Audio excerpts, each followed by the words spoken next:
Ladies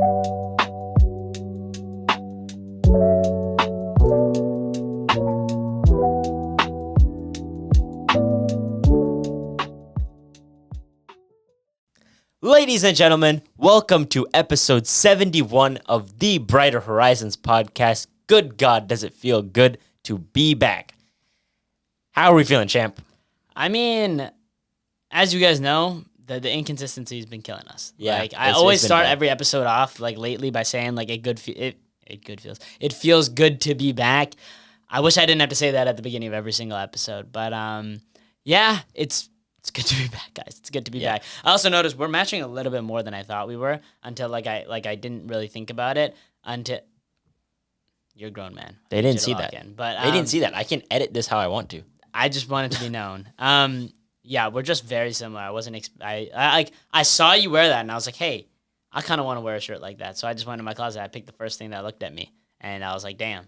I come in here now, and I'm like, wow, we look very similar. Anyways, the whole point of the fit. It's summer vibes, guys. Summer vibes. I feel like it's very funny that we bring that up, given that it's like the last week of summer. Mm-hmm. But It's our first. This is our first week of summer because summer school is a very interesting concept, I think, to me, because I've never really done summer school. Yeah. And taking like classes in the summer has really changed my life because I was like, not in like the best way. Like it's nice to be productive in the summer, but like, man, it feels weird to have no break. Just going from school to school to school. It's very interesting, and it's not something that I'm really used to. So yeah, it's a very interesting.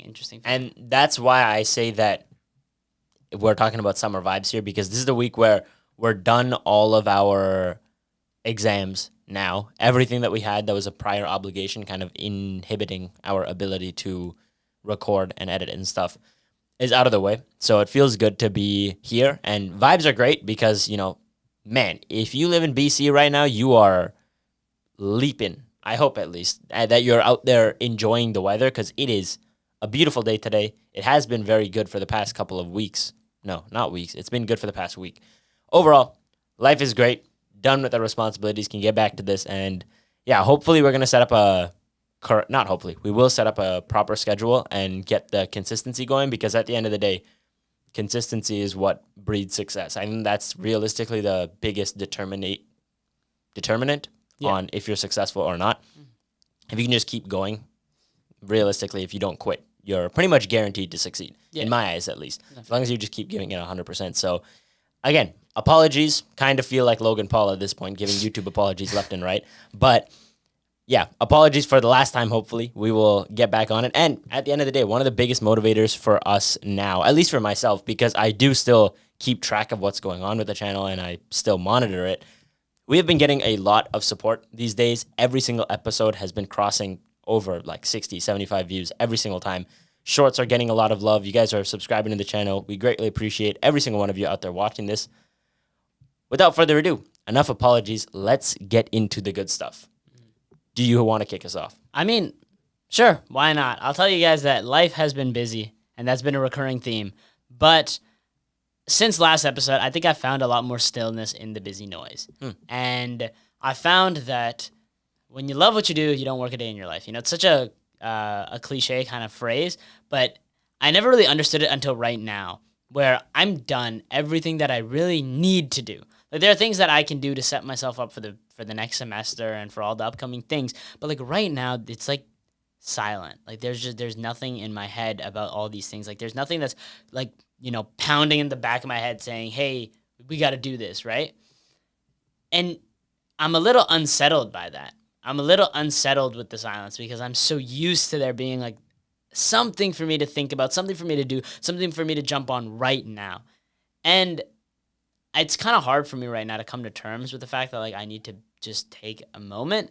But it's funny because I find that unsettling feeling settling, if that makes sense. Like the fact that I feel uncomfortable not doing anything leads me to believe that when the uncomfortable times come, I'll feel okay with them. I'll know how to deal with them, right? I've never been a person that's like said that stress is a good thing. Like I don't believe that like stressing over things is good, because to me stress is like when there's nothing you can do about something and you're still worrying about it. But pressure is when you can do something about it and you feel the need to do it. So to me, pressure is the most important thing. Like, I always say that I perform well under pressure, but that's because it almost forces me to do my best. Because it says if you don't, there's a lot on the line, right? You know, when the game's on the line, I'm on my prime. Like, that's like a big a big phrase that a lot of people use. And in my personal life, I found that when the time comes and it says, hey, like, you know, you have to do this, there's no way out. That's when like I feel really comfortable because I'm like, I get it, if that makes sense. But when I'm in these like times of just radio silence, it's kind of difficult to genuinely just enjoy the fact that things are quiet because it feels like it shouldn't be. It's like almost uncomfortable to be at peace. And I don't know if that's a signal of a happy life or, you know, an unsettling one, you know? That's a very interesting way to put things, but I think that my biggest takeaway, and I think everybody is going to see this the exact same way, the difference between stress and pressure. Yeah. That is a fantastic parallel because stress, you're 100% right. Stress is a bad thing at the end of the day because not even just the psychological fact about always having something on your mind that shouldn't be there. The other thing is the actual physical health effects of stress. There have been numerous medical studies done on the effect of stress on your cardiovascular system and how it affects your lifespan. So we all know that stress is a bad thing, but I think that that's one of the things that a lot of, you know, red pill like alpha podcasts get wrong, or I guess successful people in general, when they're trying to speak to other people and inspire them, they say that stress is a huge component of success. Truth be told, you're going to go through stress, right? We all know that there's no avoiding stress at the end of the day.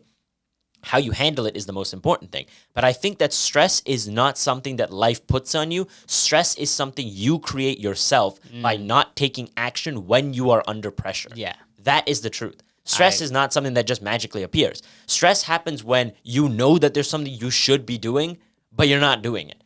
That's why. Stress isn't from a deadline looming. It's from the fact you're not working towards whatever needs to be done by that deadline. So differentiating between pressure and stress, massive component to kind of switch up in your mind. If you can get that down, then it'll help you focus on things that need to be done. Like if I want to draw a parallel, it's like pressure, like if you literally just think about the words, like I feel like pressure is like if you're physically carrying something, right? The amount of weight that it puts on you, whereas stress is the mental thought of like, I can't do it, or this is extremely heavy, or like I want to give up. So it's kind of like these two separate bounds of like pressure is just, it's external, right? It has nothing to do with you. Pressure is all the stuff coming from the outside of like, this is what I need to do. But stress is that internal factor of your brain and your own mind that's saying like, I should be worried about this, or I am worried about this, because it's natural to be worried about things. Yeah. But I feel like stress is the most devastating when it's you worrying about the things that, one, you can't do yet, or two, you have no control over. You know, at the end of the day, I can't prepare myself exactly for what's going to happen in 3 years, because I don't know what's going to happen in 3 years, right? I can try and take a good guess and try my best to, you know, align myself with it, but sometimes you just have to let the time pass. And that's a very scary thing to me. The truth is, I have some things coming up in the coming year, and I don't think I'm prepared for them at all. I think that, like, every day I go to sleep thinking I need to do more to get prepared. But then I sit and I wonder, like, how much can I really do until I just go and live it, right? There's so much planning you can do to try and make these things, like, easier to do and handle once you get there, but there's a limit to what planning can achieve. I was talking to a friend the other day, and he told me, you know, one of the hardest things he's had to deal with as of late is he's trying to plan events 9 months in advance. And that sounds like for people that plan like massive events, that's probably not that crazy. But for smaller, like not too crazy of events, it's not that easy because a lot of things change. And if you really want to like apply it to your own life, ask yourself, like, the things that have happened recently, do you really think that you could have prepared for them over that long? Like, did you even see yourself being in that position that like 9 months ago, right? Like the things that I have right now that are coming up, I would never have expected myself to have this 9 months ago. So I feel like there's this idea that we need to plan for everything in advance. Like we need to be ready for all these things, but we don't even know what's going to be in advance. What's going to be that thing that's in the future that we're going to stumble upon. So this idea, this notion that we're going to find comfort in planning every single possible outcome, it's just not realistic. And I think that that's a way that personally I've been putting a lot of stress on myself because I keep telling myself I need to like be ready for this thing and this thing and this thing. And it's like, dude, there's nothing I can really do to effectively be ready for it aside from living it. You know, sometimes you just got to give yourself the benefit of the doubt that when the time comes, you'll be ready. Or if you're not ready, you'll be ready for the next time. Like, there's only so much planning you can really do.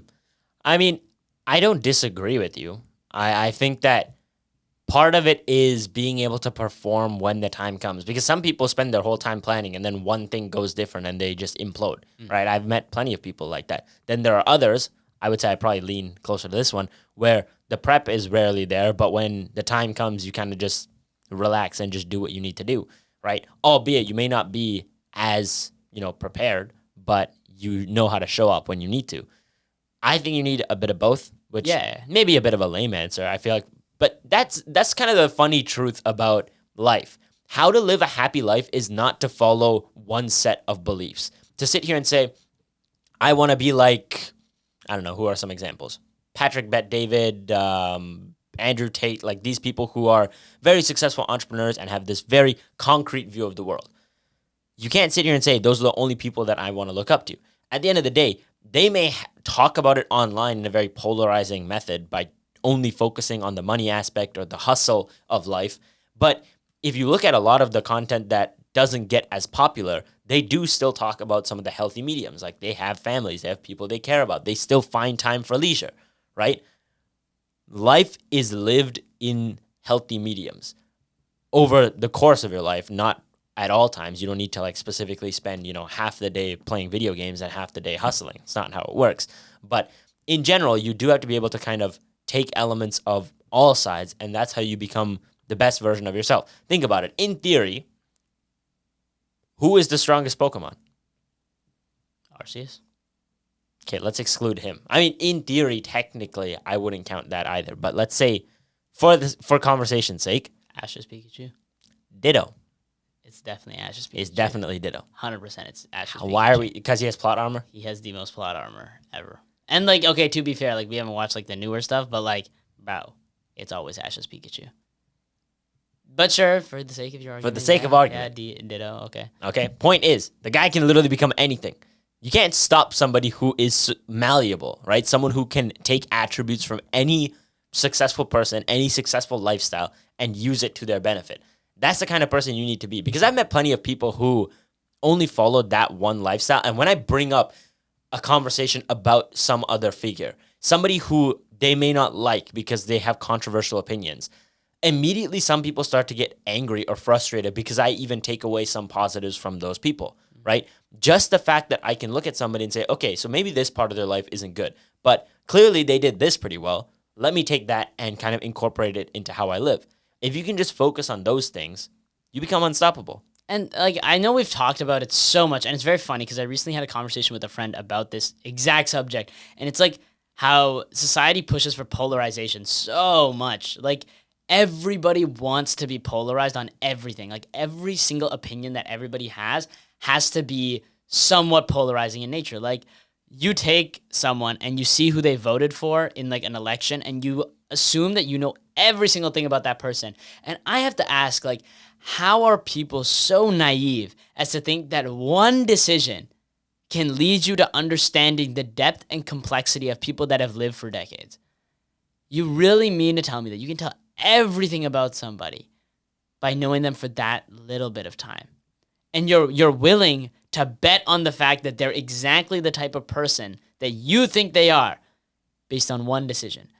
To me, that's insane. That's just crazy. And the fact that people aren't willing to give each other the benefit of the doubt is ridiculous. And, going back to your whole idea of, like, sometimes you can take things from, like, you can take good things from places and not take the bad things. I feel like some people have tried to tell me that that's not true. And I guess I can respect maybe where they're coming from, but I feel like there's always two ways of looking at it. It's like an apple tree, a poisonous apple tree, right? It's like you assume that if the roots are poisoned, then all the apples are going to be poisoned. Okay? That's one way of looking at it. The way I like to look at it is like the baking muffins analogy, right? Yeah. Is maybe, 5 out of the 12 are bad, but that doesn't mean that you should throw the other 7 out as well, right? You can take the good things and leave the bad things. And I don't know. I feel like everybody's kind of in this idea that they have to be like so set in one type of way. And I like your Ditto analogy, but to amend it a little bit more, the one thing that Ditto can't do is it can't be multiple at the same time, right? It shifts in personalities of being one to the next to the next. And instead, what you should be is someone who can absorb these things and create something new.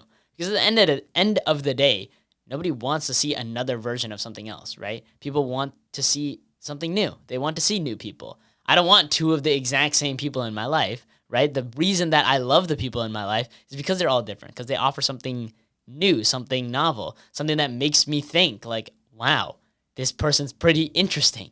So who is... Sorry, continue. Yeah, no, go ahead. No, go ahead. No, go ahead. I insist. No, I insist. Please, after you. Okay, well, the thing is, like, at the end of the day, the reason that I enjoy meeting people is because every new person is different. But you were going to say? No, I'm just about to burst out laughing because I, like, completely interrupted your thought process here just to ask you the dumbest question ever. What's the question?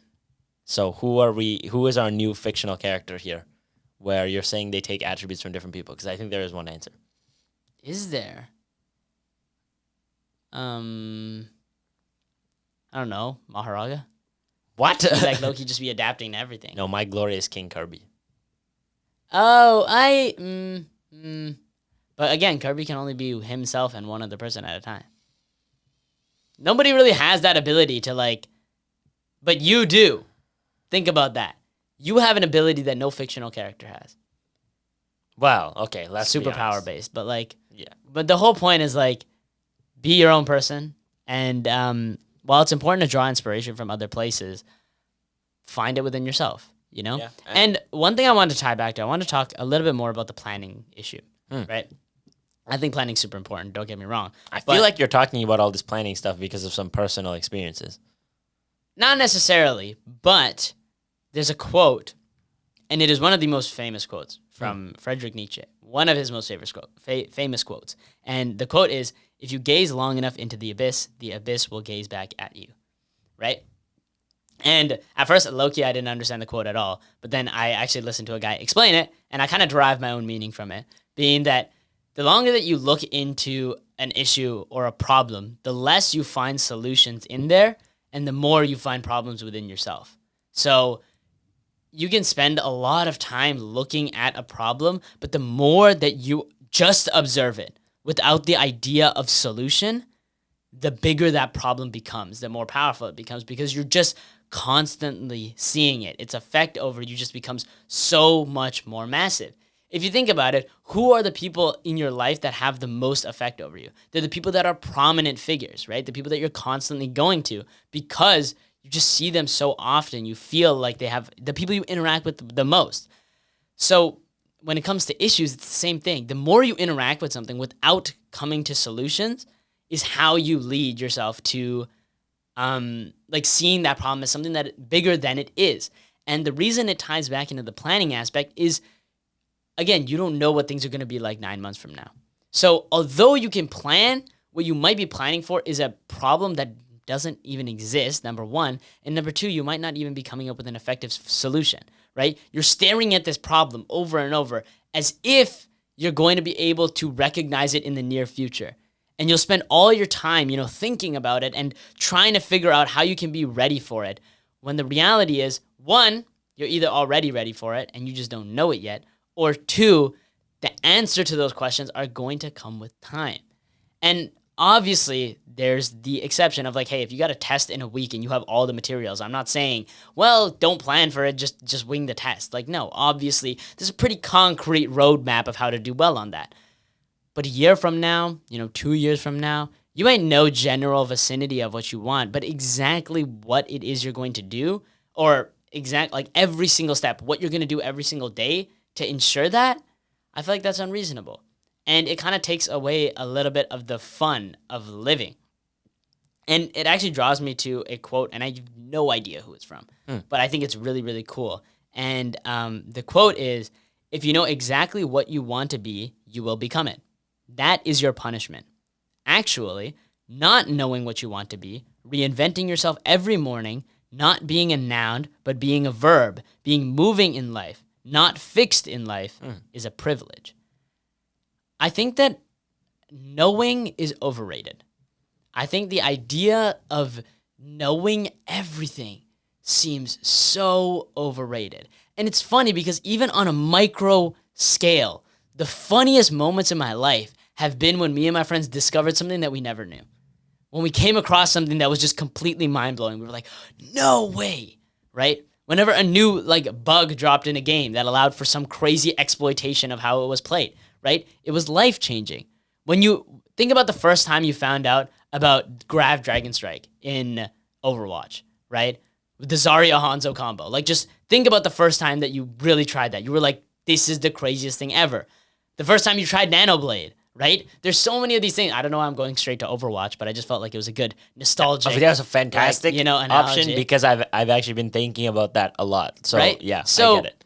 The idea is just think about in your life, right? In everybody's lives, ask yourself what were some of the craziest moments of realization. Now imagine if you never had any of those because you were so certain of how everything was going to play out. Would it really be as fun, right?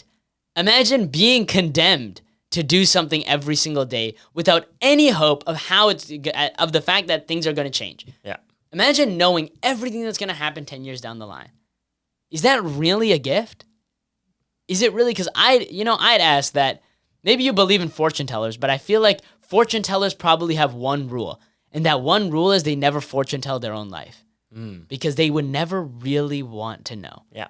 Now, again, I don't believe in fortune telling. I feel like it might be a bit of a scam. But at the end of the day, controlling your future is a much more beautiful aspect to me than letting yourself believe that this is exactly what you have to do. Yeah, just saying that the only thing you can do is let it run its course. I think that's the worst thing you can do. And speaking of Overwatch things, literally, I think the best example you could talk about is think about a time where back in the day in Overwatch 1, we had 6 of us and all of our friends still played this game. We get a 6 stack, we go into the game, we're on Eichenwald, and we just discovered the May wall on the roof with the sim teleport to jump over and go straight to point. You know what I'm talking about? Oh, yeah. Straight out of attack, just dodging the point that the enemies are going to hold us. We teleport over the rooftop with this weird glitch and just run straight to point. Yeah. The first time trying that, we failed miserably. I still remember trying it, and we just got annihilated. It was awful. The next game we tried it, and it worked. And we were so happy.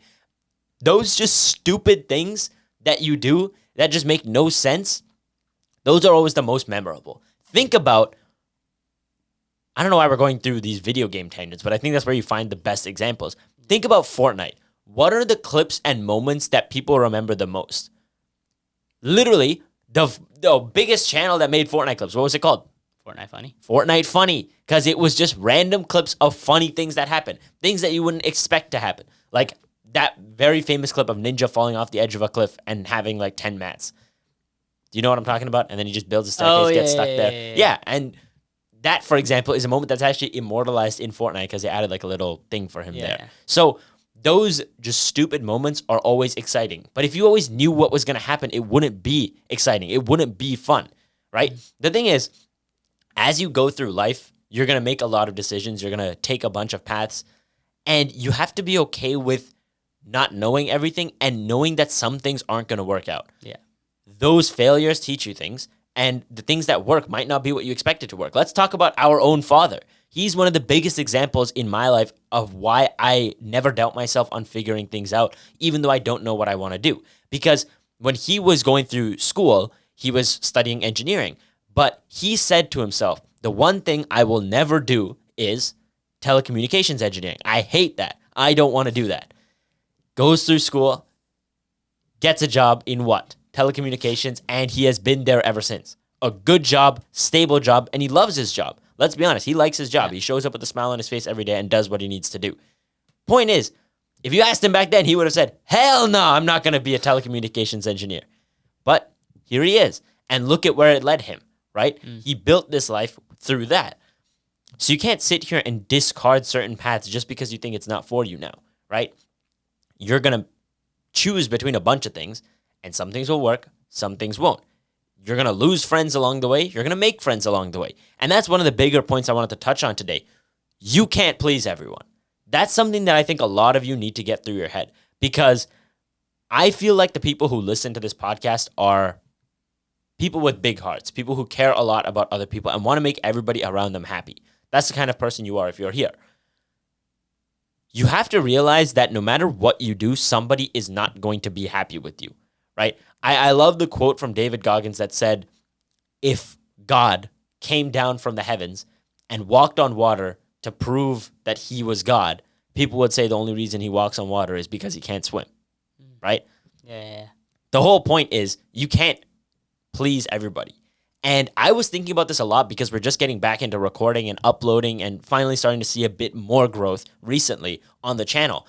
And I'm sitting here thinking, as I scroll through social media, good God, why is our progress so slow and everybody else's is so quick? Because if you think about it, on TikTok right now, there's a very famous song, and it's just this dance. And most simple thing ever, like people give their creative takes on dances as always, but the fact that these just simple clips of them dancing for 30 seconds gets 1 million likes in like a couple of days and hundreds of millions of views is insane to me. When all they did was sit there, prop up a camera, play a music, and just move a bit. That's all it took, right? We don't make that content. We also don't sit here making, Riley prediction edits.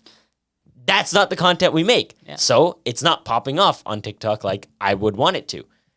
But do I sit here and go, oh man, that demographic over there is making so much, let's go do what they're doing? No, you don't, right? Because that's not the type of people you're trying to reach. The type of people we're trying to reach is different. Yeah. Right? It's a different demographic that you're trying to reach, a different message you're trying to spread. So you can't sit here and get caught up on what everybody else is doing, because I think that one of the biggest things is people get caught up on waves of content creation. Because if I sat here and said, oh, we're making a podcast, 99% of people would say, dude, the wave for podcasting is already gone. Let's do a thought experiment on that, okay? Let's say that there's a scale, 0 to 100, okay? And this is over the course of the entire existence of podcasts, okay? Yeah. 100 being this is the peak point of podcast interest, okay? So the general public is the most interested in podcasts it has ever been. There's only one point in all of time where it is 100. And then 0 being nobody's looking for podcasts anymore, okay? What would you say is the rating right now on how popular podcasts are? I'd probably say like a 75, 80. 75, 80? About. 90. Really? It's at a 90 right now. And the thing is, if you look at the chart, it has not dipped below 75 all year. It has maintained its, status at a 75 in interest. That is pretty good. When you look at a lot of other things, they tend to drop off a cliff after a while. But so many people think, oh my God, dude, like if you're starting a podcast now, you're way behind. I'm not going to disagree and say I wish I hadn't started sooner. Of course I wish I started sooner. Everyone does, right? But there is still interest. There are still the people you want to reach. There is always an audience for what you want to make. So don't sit here and think that you need to cater your content to a group of people you're not actually caring for, right? There are plenty of people out there who succeed by making Clash Royale edits or, edits of animes or making TikTok dances. But if that's not what you want to do, then don't sit here and try to do that, because you're just trying to please everybody else while not pleasing yourself or being happy with what you make, right? And I'm sitting here thinking, I actually did that research specifically just so that I could see, am I right or am I wrong in saying this statement? Because I actually did look at it. No matter what somebody tells me about this, whether it goes somewhere or not, I don't do this for the fame. I don't do this for the views. I don't do this for the subscribers. I do this for fun. I do this because I enjoy it. And if you can find something like that to do, you will never be, unsatisfied with your life. Like you said, if you love what you do, you don't work a day in your life. And if you can just enjoy the process of making what you're doing, then it's great. Because there's going to be a lot of times where you're not going to see results, man. Like, look at us. We're 70 episodes in now. I wouldn't have said that we were super, super successful from the bat. Yeah. But now things are slowly starting to pick up. We're actually about to cross 350 subscribers. Did you know that? I'm very happy to hear that. Pretty crazy. Yeah. If you told me that a year ago, I would not have believed you. And yet here we are. Whole point is, good things take time. As long as you fall in love with the process, it's pretty easy to keep going. Yeah, now there are two things that I really wanted to say. First off is like, I think with caring a lot about what other people say about you and what other people are doing, we tend to derive our value from the people around us. And there's a really cool quote that I heard, and it states that the same bottle of water is $1 at the store, $2 at the gym, $4 at the movie, $7 on a flight. It's the same water, but its value is based on its environment. So the next time you feel like you're worthless, maybe you are just in the wrong place. And in my opinion, I think that if you're around the right people, you should never feel worthless, because the right people would make you feel like you're worth their while. Because I think that everybody is. As we said, every person is a compounded experience of decades of years, right? And maybe not even, but think about how much even 5 years of life is. We don't even like really think about that very often. Think about how much time 5 years is, right? Think about who you were 5 years ago. Now think about the depth that a 5-year-old has. You'd be like, at first you'd be like, yo, a 5-year-old kid has no depth. But if you really think about how much that kid has already lived, like we don't tend to think about that as a lot of time. We don't tend to think of 5 years as a lot of time. But a lot happens in these short periods of our lives. And we tend to think that people are so simple. You tend to think that you're simple. But, you know, people like if you're my age, you've lived for 19 years. That's a really long time. 19 years of compounded experience breeds an interesting person, right? You want to talk about how crazy time is? People who are, 3, 4 years older than you, you call them Unk. You call me Unk. I'm 3 years older than you. It's different. You're an Unk. No, it's not. It's besides the point. The whole point is those 3 to 4 years in your eyes is a lot. True. It really is a lot. It really is a lot. And the point being that you're a very interesting person. Every single person out there has so much to offer. But you feel as though just because you're not showing it, you aren't. That just because the people around you don't make you feel like you're worth their while, you're worth nothing. But that's the thing, is that it's relative, right? And the right people make you feel like you're worth it, because if you break it down, everybody is. I have never in my life met somebody so bland that they weren't even worth talking to. And the funniest thing about that is even the people that I don't talk to, I talk about because of how interesting they were when I met them. I never really paid attention to my social interactions for the longest time, because to me it wasn't something that was important. But ever since I started this podcast, I've really been honing in on the people around me, the people I care about, the people I talk to. And one of the things I found was every single person I interact with has an impact on my life. And after every interaction, I'm reminded of how special that person is. And the truth is, when I competed in ACE last year, and I've talked about it a couple of times on the podcast, so I'm not going to completely go over it, I got really close with these 30 people on this team in Toronto. And there's some people that I talked to on that trip, and I haven't talked to them since. Yet I can still recall every conversation we had on that trip, because it meant a lot to get to know these people. Because I realized in that moment, that first time talking to them, I was like, wow, there is so much depth to this person. There's so much worth to this person. And even though we don't, actively talk, whenever I hear that name come up, I think like, oh yeah, I remember that really nice conversation with them. I remember how they made me feel.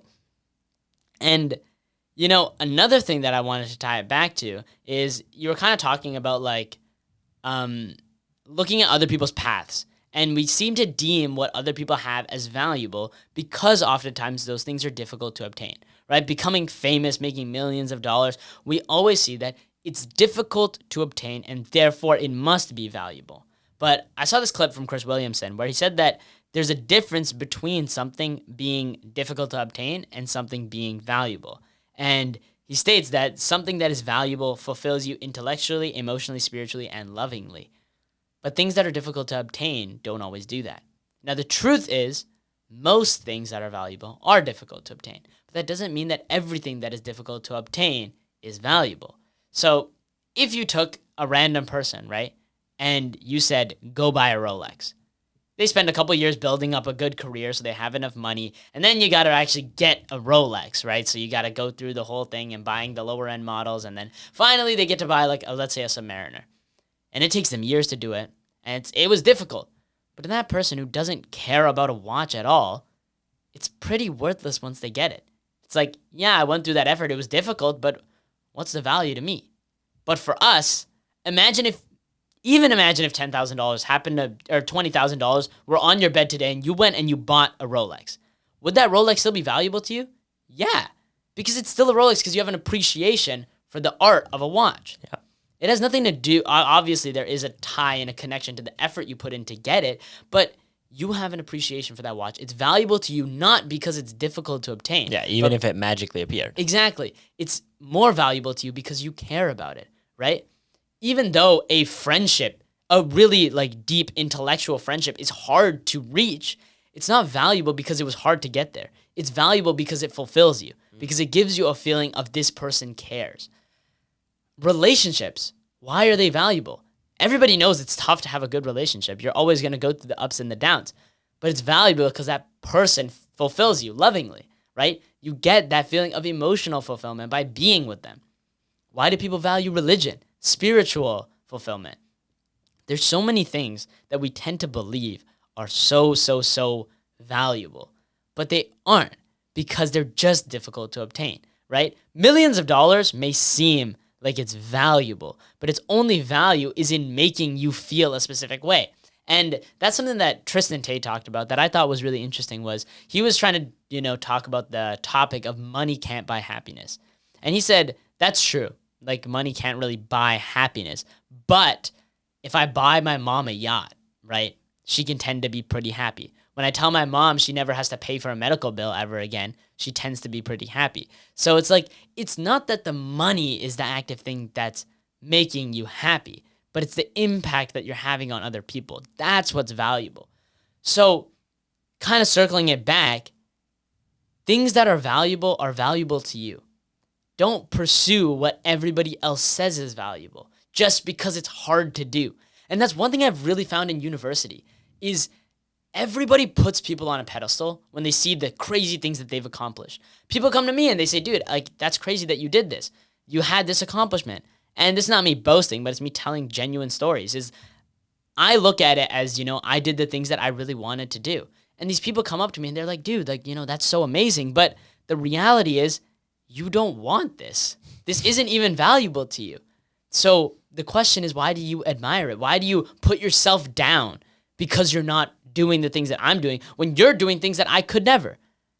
I find it so interesting that people will like look at everybody else and put them on a pedestal when they have things that that you wouldn't even want.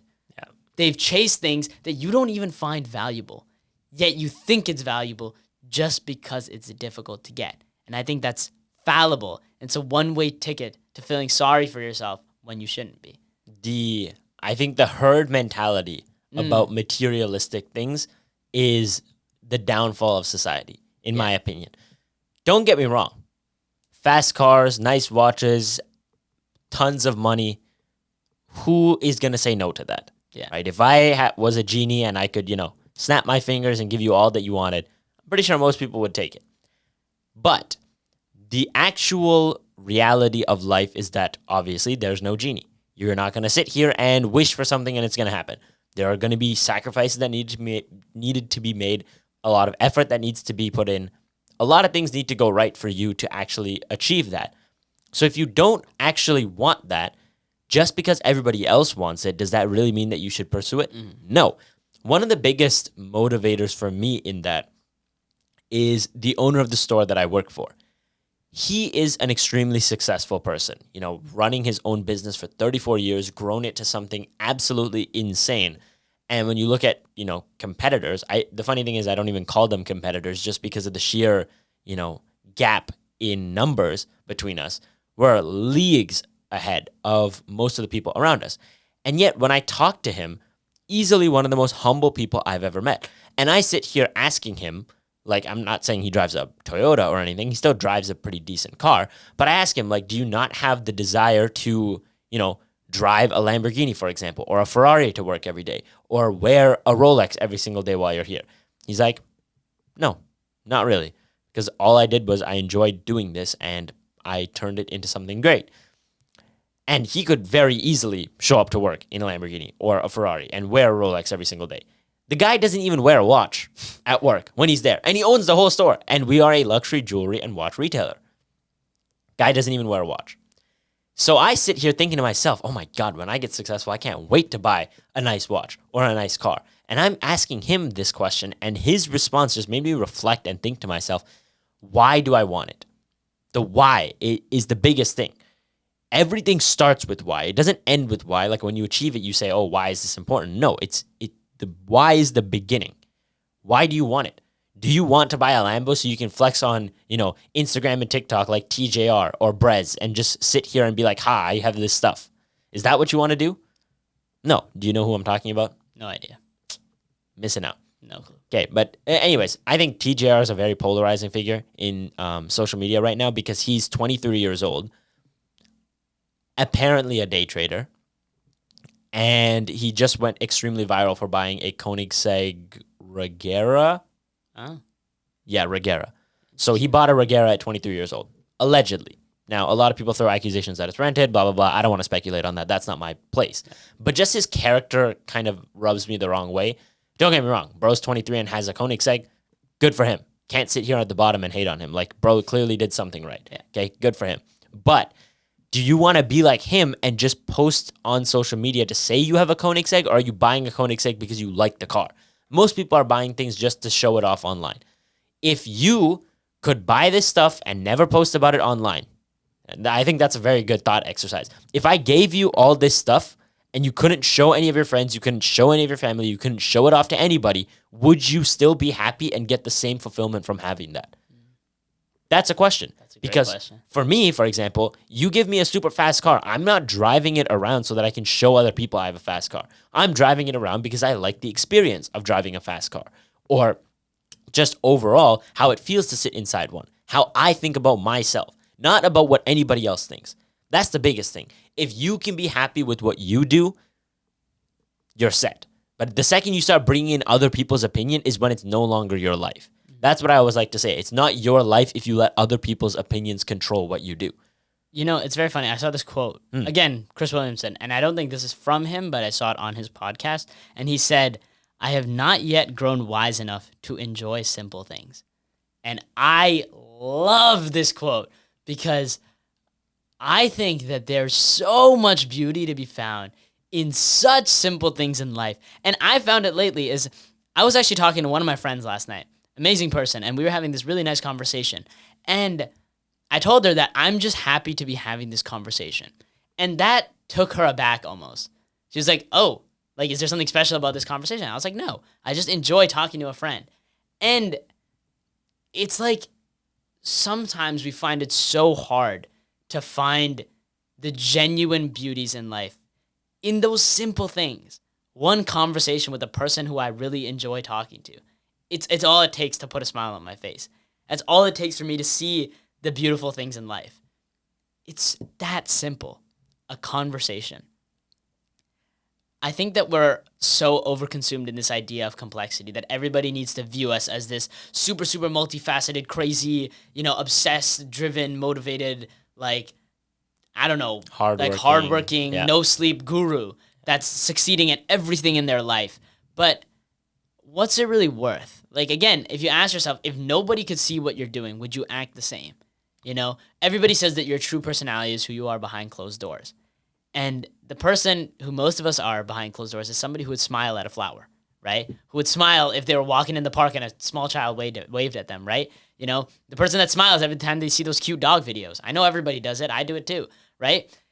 It's so simple. There's such little things in life. And we seem to act as if there's almost an embarrassment in enjoying simple things, right? Because people have made us believe that if it's not hard to obtain, then it's not worth our time, that it's not valuable, and that it's not going to bring us fulfillment. And you have to maintain this nonchalant personality Exactly. online. That makes, and I don't get it because it's I love the simple things in life. And even me, I think I fall victim to it too sometimes where I'm like, oh, well, this is so like easy. Like, should I really be happy about this? And you get caught in that trap. But I think that it's always nice to have that little reminder saying it's okay to enjoy the simple things. And we should all strive for it. And another thing I wanted to talk about was with the whole idea of judging other people, right? And like what people think of you. One thing that I feel like a lot of people don't seem to get is we judge others based on their actions, not their intentions, and we judge ourselves based on our intentions, not our actions. So when you put things out there, right, you may think that people are going to think this way about you because you are doing it with the intention of something. But other people don't get to see your intentions. They see your actions. And in the same way, we only see other people's actions. So while somebody might be gassing up your Instagram story, liking it, shooting a message, they're saying that guy's car is rented, that guy's watch is fake, that guy's just stunting to all of their friends. And I'm not saying that to discourage you from enjoying your things, but when you draw value from superficial sources, you're going to be left empty at the end. Because one day you'll find out that all of it wasn't really real. Because you chased something that was difficult to obtain, not something that was genuinely valuable, something that genuinely fulfilled you. Because the thing about fulfillment is it comes from the inside, not the outside. Real fulfillment is something that comes from you.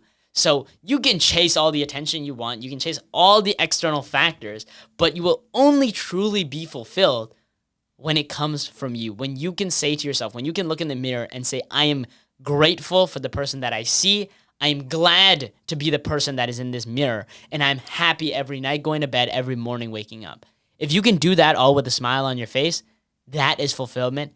That is what is valuable. Yeah, man. I mean, in going back to enjoying the little things in life, one of the biggest points I want to hit home with that. Nonchalance is overrated as hell. There is no need for us to sit here and put on this, stone cold face when we see something small that could make us smile. You had to be a bit whimsical, a bit crazy to live life to the fullest and be happy every single day. You can't get that when being nonchalant. And let me tell you a great story on why appreciating these little things will change your life. I was neck deep in studying this one day for the hardest exam I will take during school that is not the MCAT. So a final exam for a class, because this is the hardest class in my degree. I'm taking the final for this, and I'm studying. I've sat there for 2 hours now, just straight 2 hours, like no distractions, nothing. Laser focus, pen to paper, writing. And my hand is cramping like crazy. So I give myself 5 minutes, drop the pen, get up from my chair, and out of the corner of my eye, I see through the window, because I leave it open to get that natural light in. I see through the corner of the window pink and blue.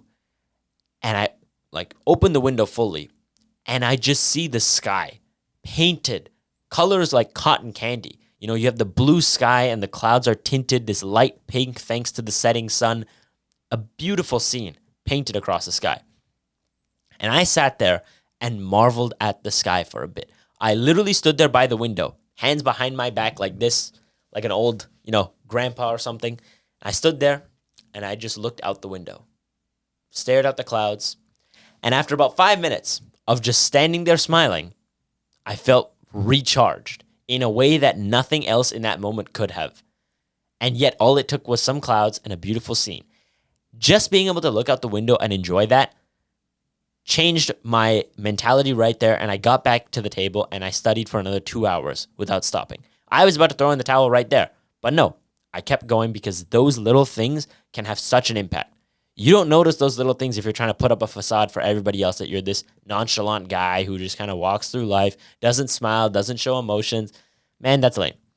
And you want to know one thing, just you said it and it just reminded me really quickly, is in this book right here, I don't know if you guys can see it on camera, Man's Search for Meaning. I've mentioned this passage before because to me it is the one thing that stuck with me through this book so well, is the story of these, prisoners in Auschwitz, right? The concentration camp. They're working away, slaving away, and they all take a moment to appreciate a sunset. And they say how beautiful this world could be. And to me, the fact that somebody in that position is able to enjoy the simple things means that anybody in these positions should be, Yeah. right? There's so much beauty in the simple things in life. Happiness doesn't need to be complicated. Don't make it overcomplicated. 100%. Now, we are already approaching the end of the episode, but we missed a crucial segment of the show. Well, we haven't missed it yet. We're headed to it right now. Ladies and gentlemen, take us to... Weekly Woohoos. We need a soundtrack. We forgot for this. the soundtrack. We forgot the soundtrack, guys. I promise you, we did find it. Oh. We did find the sound This is effect news we're going to me, use, actually. Wow. but may or may not have put it on the soundboard just yet. But next episode, episode 72, we'll have the sound cue. Point is, it's time for the Weekly Woohoos. Hit me with the woo. Thank you. Thank you. Okay, so what would you say is one of the worst things that humanity has done to the world? Wow, that is a bold statement.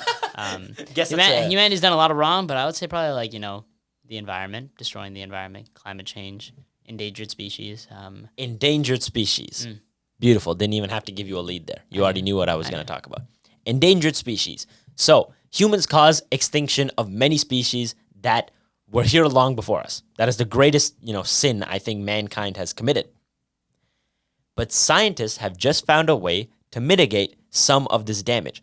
And I think it's a shame that these kinds of stories don't get talked about more in the news, because it is kind of crazy that just by studying ecosystems and the way that the world works, we can start to reverse some of the damage we're doing, without slashing more carbon things, because we've already done a lot of that, and any further efforts on that may be, marginal gains at best.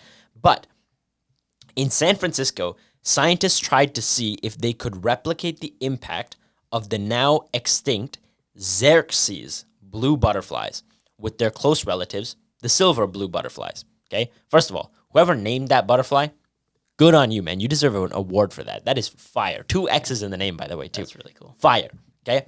So they tried to replicate this, and the way they did this is after 30 years of working on the environment around them, because in San Francisco, this was a huge part of the gold rush. During that time, the environment for the Xerxes blue butterfly was damaged beyond repair, and so they went extinct, right? After 30 years of them slowly starting to build that environment back and give it the opportunity to grow and flourish by planting ferns and stuff like that, they introduced these silver blue butterflies into the population. They tagged the ones that they released and let them go. Immediately, within the first year of those butterflies being released, you began to see a huge burst of nature growing there, like different plants growing thanks to the extra pollination from the butterflies, different insect species growing thanks to the new plants growing, and overall, the ecosystem just starts to come back. And if you looked at the butterfly populations, they tagged the ones they initially released. In 1 year, they began to see butterflies that weren't tagged, meaning that they were growing, reproducing, and overall the population was flourishing. And once again, this area in San Francisco became a haven for animals. That story would not exist if humans didn't make an effort, if we didn't do something right. So, takeaway for this week, humans are not as bad as the media makes us out to be. Yes, the environment has sustained a lot of damage, but over time, I think that we can continue to make an effort, make an impact, and change the way things are. Nothing is impossible, man. You can Nothing always is change the course of the future.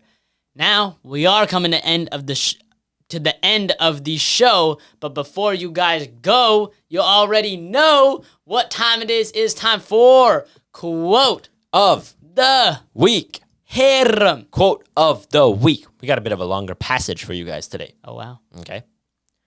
I believe that people die because they no longer want to live. They have no motivation in staying alive. But I have a reason with Mike here, and he gives me the motivation. I will stay alive and I will watch him I will watch him become a success, because I will not leave until that happens. Because when I leave, he not only will know how to fight, he will be able to take care of himself. Do you want to guess who it's by before I tell you? Is it Mike Tyson's father? No. Damn. You're on the right track, though. Mike Tyson's coach. Yes. Yeah. Cus D'Amato, the guy who technically, I would say, raised Mike Tyson to become who he is. Yeah. And this is kind of a, duh, Akita, obviously, if you want to live, you'll live. Like, maybe you'll die if you don't want to live. Duh. Stick with me for a second, okay? I think the bigger point in this passage, what makes it actually powerful is how much we underestimate the power of purpose, of motivation. Finding something, the why to your life, can drastically change how you live. If you're somebody who every day is down in the dumps, depressed about something, find your why. Now, that might be harder to do than for some other people, but if you can find something to dedicate yourself to, some purpose, some journey, some task you want to achieve, I guarantee you those problems that are weighing you down right now, that are making you depressed, they may not go away, but the space they occupy in your mind is significantly less. You have the ability to live a very fulfilling life. You just need to find the right purpose, the right motivation, and I think most importantly, the right people to do it for. And with that, we come to the very end of episode 71 of the Brighter Horizons podcast. Thank you guys so much for sticking around to the very end. You've got something to say? Ladies and gentlemen, I wanted to touch on this in the intro, actually, but we need to give a salute quickly because we are retiring. Yeah, I mean, you guys would know by now. Yeah, you would know by now. I kind of wish I did touch on this in the intro. You might be a bit shocked, but we are retiring the intro. Give it a salute real quick. Yeah, salute to the intro. Salute to the intro that has served us for 70 flipping episodes, man. God. And that song, honestly, is one of the reasons. I don't want to say the reasons we started this podcast, but it was a big proponent. You know, that's a very valid point. It was a proponent. I can't argue with that. When I think of the podcast, I think of this song. This song will always embody the podcast. There's a reason why, actually. I don't know if you've checked, but on Instagram, you can link songs in your bio. I have that song linked in our bio. So if you go on our Instagram, you can actually click on the song and it'll play. But the point is, we are retiring it. And like I mentioned last episode, we are setting our sights on growing the channel a lot. And there's going to be a lot more consistency, a lot more uploads, a lot more new things on the show. And unfortunately, we can't have a copyrighted sound as we go into becoming a YouTube partner. That's what we're setting our sights on so that we can grow the channel. But we can't afford to have that anymore. And I did my research. I even tried to buy the rights to the song. And it was just a very complicated process that I could not achieve. So we have a new intro. Ladies and gentlemen, I hope you welcome it with open arms. But we do say thank you for all your service to the song by Nujabes. Thank you. Thank you for everything. Yeah. And with that very solemn, somber ending, we end episode 71 of the Brighter Horizons podcast. Once again, thank you guys for sticking around to the very end. Remember, it's okay to enjoy the simple things. Things don't need to be as complicated as you might think. Take joy in the small things. Take steps to become better. Understand that your value is not determined by the people around you, but yourself.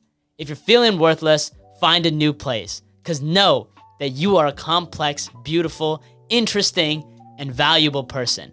But above all else, make sure you live a positive life, y'all. Peace out.